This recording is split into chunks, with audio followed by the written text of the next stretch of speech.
इसमें एक rectangular block है और उसकी डायमेंशंस दी हैं, लेंथ विड्थ हाइट इस तरह से डायमेंशन दिए हैं, और हॉरिजॉन्टल सरफेस पे रखा है उसको, ताकि जो उसका लार्जेस्ट सरफेस एरिया है वो सरफेस पे रखा हुआ है। 10 बाई 10 वाला जो एरिया होगा वो सरफेस पे रखा होगा। ठीक। और कह रहे हैं मिनिमम 1.5 न्यूटन फोर्स हमने लगाया सरफेस के पैरेलल और उसने स्लाइडिंग मोशन स्टार्ट कर दिया। अब कह रहे हैं ब्लॉक को हमने ऐसे कैप्ट किया है ताकि जो स्मॉलर एरिया है वो सरफेस पे रखा है। तो अगर हम सिचुएशन बनाए तो कुछ सिचुएशन कुछ इस तरह की होगी। ये मान लिया सरफेस है, एक बार में तो आपने इस ब्लॉक को ऐसे रखा है, लार्जर सरफेस एरिया ग्राउंड पे है और कम सरफेस एरिया ऊपर की तरफ है, और एक बार आपने ब्लॉक को इसको ऐसे रखा है, जो स्मॉलर सरफेस एरिया वो ग्राउंड पे। और पहले केस में यहाँ जो फोर्स लगाया वो 1.5 न्यूटन का है, जिससे इसने स्लाइडिंग स्टार्ट कर दी, और इस केस में पूछना है कितना फोर्स लगाएं ताकि ये स्लाइडिंग स्टार्ट कर दें। तो इंपॉर्टेंट बात ये होती है कि हम जिस लेवल का फ्रिक्शन पढ़ते हैं उसमें फ्रिक्शन जो है वो कॉन्टैक्ट एरिया पे डिपेंड नहीं कर रहा, वो सरफेस के नेचर पे डिपेंड कर रहा है और नॉर्मल रिएक्शन पे डिपेंड कर रहा है। फ्रिक्शन की जो मैक्सिमम वैल्यू होगी वो म्यू इंटू एन के बराबर होती है।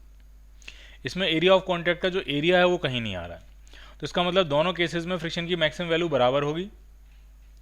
तो दोनों केस में इसको मूव अगर कराना है, स्लाइड कराना शुरू करना है, तो दोनों केस में अगर पहले केस में 1.5 न्यूटन की रिक्वायरमेंट है तो दूसरे केस में भी कितनी रिक्वायरमेंट होगी, 1.5 न्यूटन की ही रिक्वायरमेंट होगी। दोनों में सेम रिक्वायरमेंट होगी। तो इसका आंसर क्या बनेगा, C part equal to 1.5 newton. So your answer is C part.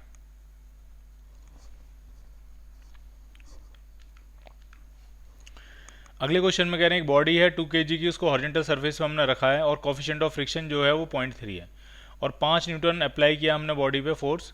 तो एक्सेलरेशन पूछ रहे हैं, तो बहुत ही आसान है।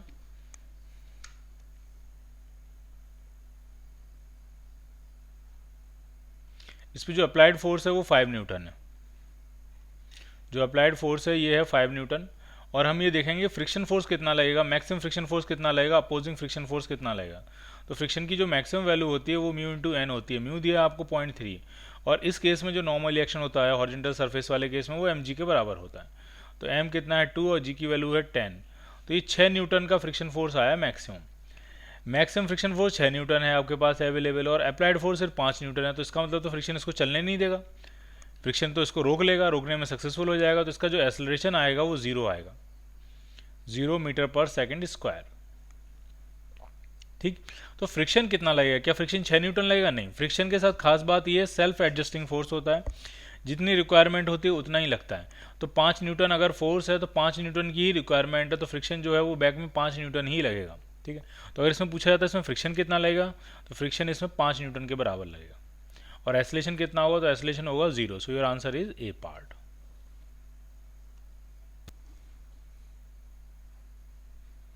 अगला क्वेश्चन सेम ही है, लेकिन इसमें फ्रिक्शन फोर्स की वैल्यू पूछ रहे हैं कि फ्रिक्शन फोर्स कितना लगेगा। बाकी सब कुछ सेम है, 2 kg की बॉडी है, 0.6 जो है कोफिशिएंट ऑफ फ्रिक्शन है, तो इसमें फ्रिक्शन की जो मैक्सिमम वैल्यू आई थी वो 6 न्यूटन आ गई थी, फ्रिक्शन फोर्स की maximum value. But applied force 5 Newton है, तो फ्रिक्शन जितनी रिक्वायरमेंट होगी उतना ही लगेगा। 5 न्यूटन लगा हुआ है तो उसको रोकने के लिए 5 ही न्यूटन की रिक्वायरमेंट होगी, तो फ्रिक्शन आपका 5 न्यूटन ही लगेगा, 6 न्यूटन नहीं लगेगा। ए पार्ट। अगले क्वेश्चन में कह रहे हैं कि एक 3 kg का ब्लॉक है, रफ हॉरिजॉन्टल सरफेस पे रखा है, स्टैटिक फ्रिक्शन का कोफिशिएंट 0.4 है, और 8.7 न्यूटन हमने फोर्स अप्लाई किया है, और ये पूछा है फ्रिक्शन कितना लगेगा। तो जरा हम देखते हैं कि इसको रोक पाएगा कि फ्रिक्शन नहीं रोक पाएगा, यानी फ्रिक्शन की मैक्सिमम वैल्यू कितनी होगी। तो म्यू इंटू एन, और हॉरिजॉन्टल सरफेस पर अगर ब्लॉक रखा होता है तो नॉर्मल रिएक्शन एम के बराबर होता है। तो म्यू कितना है, तो म्यू है आपका 0.4, फ्रिक्शन की स्टैटिक फ्रिक्शन की मैक्सिमम वैल्यू निकाल रहे हैं हम, इंटू मास है 3 kg और जी की वैल्यू है 10, तो ये 12 न्यूटन आ गया। तो फ्रिक्शन की वैल्यू जो है वो 12 न्यूटन है। फ्रिक्शन फोर्स अगर 12 न्यूटन है, लेकिन अप्लाइड फोर्स सिर्फ 8.7 न्यूटन है, तो जितना अप्लाइड होगा उतनी की रिक्वायरमेंट है रोकने के लिए, तो उतना ही लगेगा, 12 न्यूटन नहीं लगेगा फ्रिक्शन फिर। तो इसमें आंसर क्या बनेगा, ए पार्ट। अगर मान लिया अप्लाइड फोर्स होता 12 न्यूटन तो फ्रिक्शन 12 न्यूटन लग रहा होता। अगर अप्लाइड फोर्स 15 न्यूटन होता तो फ्रिक्शन लगना तो 15 चाहता, बट फ्रिक्शन अवेलेबल ही 15 नहीं है, तब जितना मैक्सिमम अवेलेबल होगा उतना ही लगेगा।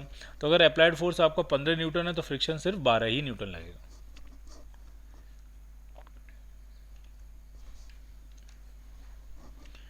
इसमें एफ फोर्स लगाया है, एम मास है, और ब्लॉक जो है वो रेस्ट में है। ब्लॉक अगर रेस्ट में है तो फ्रिक्शन फोर्स भी एफ के ही बराबर लग रहा होगा, जितनी रिक्वायरमेंट है उतना ही लगेगा। तो फ्रिक्शन फोर्स कितना लगेगा, सी पार्ट। अपनी मैक्सिमम वैल्यू पे लगे ऐसा जरूरी नहीं है, लेकिन इस ब्लॉक को रोके रखने के लिए फ्रिक्शन फोर्स जो है वो एफ के ही बराबर रिक्वायरमेंट है, तो एफ के ही बराबर लगेगा। इसमें क्या है, एफ फोर्स लग रहा है एम के ब्लॉक पे थीटा एंगल पे, और ब्लॉक स्टेशनरी है, तो फ्रिक्शन फोर्स की वैल्यू पूछ रहे हैं कितना लगेगा। तो इधर जो खींचने वाला कंपोनेंट होगा इसमें इस तरफ, वो एफ कॉस थीटा होगा, और ब्लॉक स्टेशनरी है, तो इसका मतलब ब्लॉक पे बैकवर्ड डायरेक्शन में जो फ्रिक्शन फोर्स लग रहा होगा वो भी एग्जैक्टली एफ कॉस थीटा के ही बराबर होगा। So your answer is B part.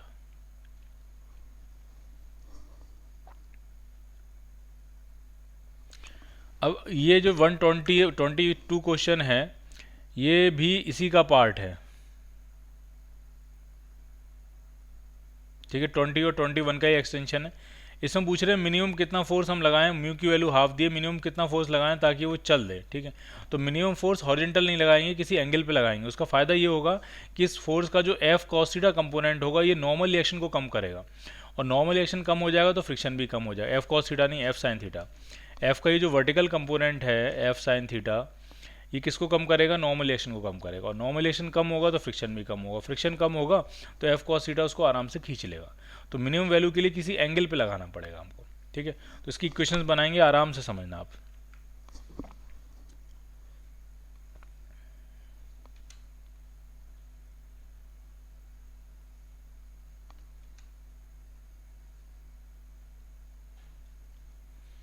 मैंने ये एफ फोर्स लगाया, मुझे इसकी मिनिमम वैल्यू चाहिए, और मुझे थीटा भी नहीं पता किस थीटा पे होगा, तो वो थीटा आप ही है। तो जरा फोर्सेस देखते हैं, तो ये वाला कंपोनेंट क्या होगा, एफ कॉस थीटा। ये वाला कंपोनेंट क्या होगा, F sine theta. Friction coefficient क्या है, म्यू। नीचे क्या लगेगा, weight M G, small M G. तो यहाँ से क्या लगेगा, सरफेस से नॉर्मल रिएक्शन, और फ्रिक्शन कहाँ लग रहा होगा, पीछे की तरफ। ये सारे फोर्सेज हैं, ठीक है। चलो इनकी वैल्यूज देखते हैं। पहले वर्टिकल डायरेक्शन में तो कोई मोशन होना नहीं है, मोशन हॉरिजेंटल में चाहते हो आप, ये चाहते हो कि खींच ले, तो हॉरिजेंटल मोशन चाहते हो, वर्टिकल में तो चाहते नहीं हो आप, ठीक है। तो इसका मतलब एफ साइन थीटा और एन ये जो है ये एम जी के बराबर होंगे, तो यहाँ से नॉर्मल रिएक्शन आ जाएगा M G minus F sine theta. अब आप चाहते हो खींच ले, तो खींच ले का मतलब है कि जस्ट खींच ले, कम से कम ये है कि जस्ट खींच ले, तो F cos theta at least friction की मैक्सिमम वैल्यू के बराबर हो, बाकी थोड़ा सा ज़्यादा हो तो आराम से खींच लेगा, ठीक है। तो एटलीस्ट कम से कम इसके बराबर तो हो जाए फ्रिक्शन की मैक्सिमम वैल्यू की। फ्रिक्शन की मैक्सिमम वैल्यू होती है म्यू एन, और एन की वैल्यू हम डाल सकते हैं M G minus F cos theta, M G minus F sine theta. तो एफ को अगर मैं इधर लेके आऊँ, सब कुछ सारे एफ इधर ले आए, तो ये आनेगा म्यू एम जी अपॉन ये एफ कॉस थीटा और म्यू एफ साइन थीटा, तो एफ कॉमन आ गए, cos theta plus mu sine theta बनेगा, तो cos theta plus mu sine theta, ये एक्सप्रेशन आ गया। अब आपको ये चाहिए कि एफ की कम से कम वैल्यू कितनी हो, तो कम से कम होने के लिए ये जो नीचे ब्रैकेट लगा हुआ है, ये जो ब्रैकेट में नीचे है, ये आपको जब ये अपनी मैक्सिमम वैल्यू पे होगा तब जो फोर्स है वो मिनिमम होगा, और इसकी मैक्सिमम वैल्यू जो होगी, तो मैं जनरल बता देता हूँ आपको। अगर कोई जनरल एक्सप्रेशन है A sine theta plus B cos theta, तो उसकी जो बड़ी से बड़ी वैल्यू होती है वो होती है under root of A square plus B square. तो इसकी जो मैक्सिमम वैल्यू होगी, इस वाले एक्सप्रेशन की मैक्सिमम वैल्यू जो होगी वो होगी अंडर रूट ऑफ 1 का स्क्वायर प्लस म्यू का स्क्वायर, ये होगी उसकी मैक्सिमम वैल्यू, ठीक। तो एफ की मिनिमम वैल्यू कितनी आ जाएगी, तो एफ की जो मिनिमम वैल्यू होगी वो हो जाएगी mu M G upon under root of 1 plus mu square, ये होगी एफ की मिनिमम वैल्यू। इससे कम एफ में काम नहीं चलेगा, ठीक। और म्यू की वैल्यू क्या कहा है उन्होंने, हाफ है, तो ज़रा हाफ दे देते हैं, हाफ दे देते हैं। म्यू की वैल्यू हाफ डालेंगे तो कितना आएगा, जरा हाफ एम जी, तो ये हो गया अपॉन अंडर रूट के अंदर 1 प्लस हाफ का स्क्वायर, तो 1 प्लस 1/4, तो 4 प्लस 1 5/4, 4 से 2 बाहर आ जाएगा, 2 से 2 कैंसिल आउट हो जाएगा, तो ये आया M G upon under root 5, ये होगी एफ की minimum value, M G upon under root 5। So your answer is C part. Clear.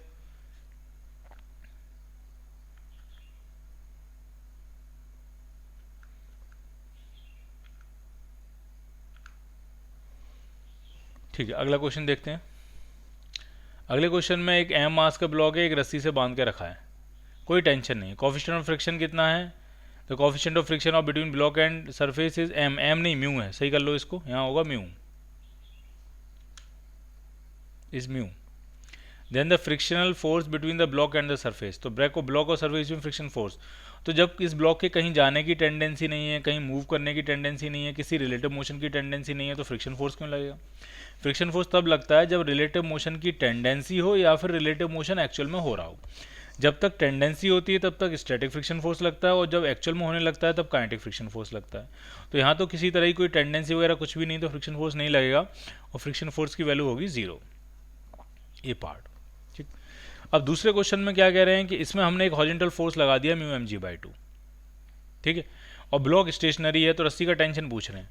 तो जो अप्लाइड फोर्स है जो आपने आगे की तरफ लगाया है वो है म्यू एम जी बाई 2, और मुझे जरा बताओ फ्रिक्शन की मैक्सिमम वैल्यू कितनी है, तो फ्रिक्शन की जो मैक्सिमम वैल्यू है म्यू इंटू एन के बराबर होगा, एन एम जी के बराबर होगा, तो म्यू एम जी के बराबर है।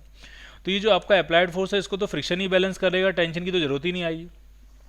जब अप्लाइड फोर्स इतना ज़्यादा हो जाएगा कि वो फ्रिक्शन की मैक्सिमम वैल्यू से भी आगे निकल जाएगा, तब इसके आगे चलने की टेंडेंसी होगी और ये रस्सी टाइट हो जाएगी, तब इसमें टेंशन आएगा।